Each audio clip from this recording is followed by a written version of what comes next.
क्या यह सिर्फ एक मंत्री का इस्तीफा है या फिर 2027 के पंजाब विधानसभा चुनाव का पहला बड़ा सियासी संकेत?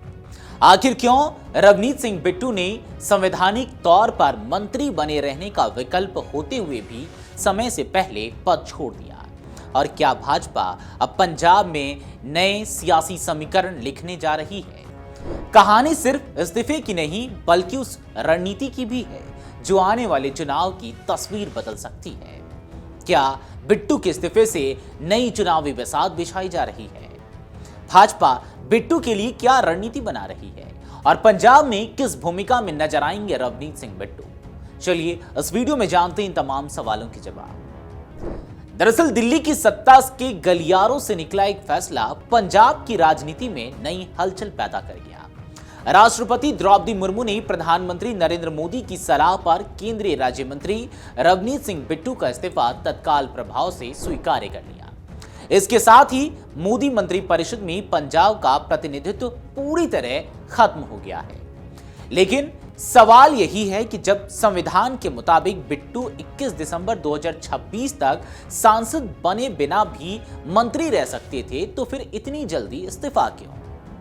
इस सवाल का जवाब राजनीतिक गलियारों में तलाशा जा रहा है।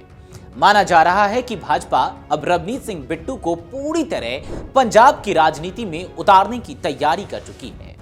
जून 2026 में उनका राज्यसभा कार्यकाल समाप्त हो गया था और पार्टी ने उन्हें दोबारा राज्यसभा नहीं भेजा।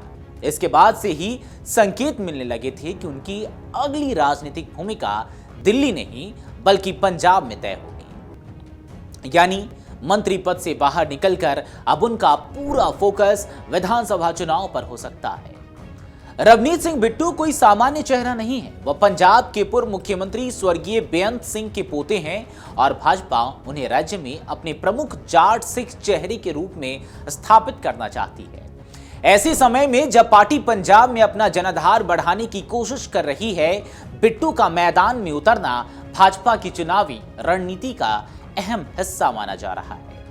अब यही वजह है कि उनके इस्तीफे को केवल प्रशासनिक फैसला नहीं बल्कि राजनीतिक निवेश के तौर पर देखा जा रहा है।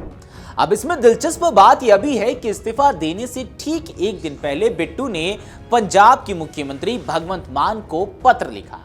इस पत्र में उन्होंने राज्य की लंबित रेलवे आधारभूत ढांचा परियोजनाओं को जल्द पूरा कराने की अपील की। अब उनके मंत्री पद छोड़ने के बाद इन परियोजनाओं के समन्वय पर भी नजर रहेगी। हालांकि राजनीतिक जानकार मानते हैं कि अब बिट्टू सरकार पर सवाल पूछने के लिए और ज्यादा स्वतंत्र होंगे। पिछले कुछ महीनों में रवनीत सिंह बिट्टू लगातार पंजाब में कानून व्यवस्था, नशे के कारोबार और अकाल तख्त से जुड़े मुद्दों पर आम आदमी पार्टी सरकार को घेरते रहे हैं। कांग्रेस पर भी उनके हमले लगातार तेज हुए हैं। ऐसे में माना जा रहा है कि अब वह पूरे समय चुनावी राजनीति में सक्रिय रहेंगे और भाजपा के प्रमुख प्रचारक के रूप में दिखाई भी देंगे। दूसरी तरफ भाजपा ने हाल ही में तरुण चुग को राज्यसभा भेजा है।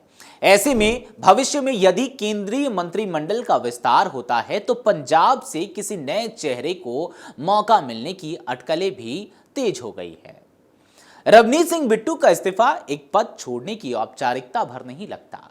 यह भाजपा की उस रणनीति का हिस्सा माना जा रहा है जिसमें 2027 के विधानसभा चुनाव को अभी से केंद्र में रखकर सियासी मोहरे सजाए जा रहे हैं।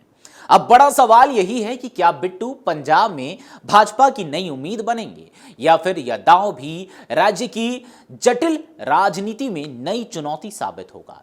इसका जवाब आने वाले महीनों में पंजाब की सियासत खुद देगी। बहरहाल इस पूरे मामले पर आपकी क्या राय है? रवनीत सिंह बिट्टू के इस्तीफे पर आपकी क्या राय है? कमेंट सेक्शन में जरूर बताते जाएं। अगर आप ये वीडियो YouTube पर देख रहे हैं तो हमारे चैनल को सब्सक्राइब कर बेल आइकन दबाएं और Facebook पर देख रहे हैं तो हमारे पेज को लाइक करें।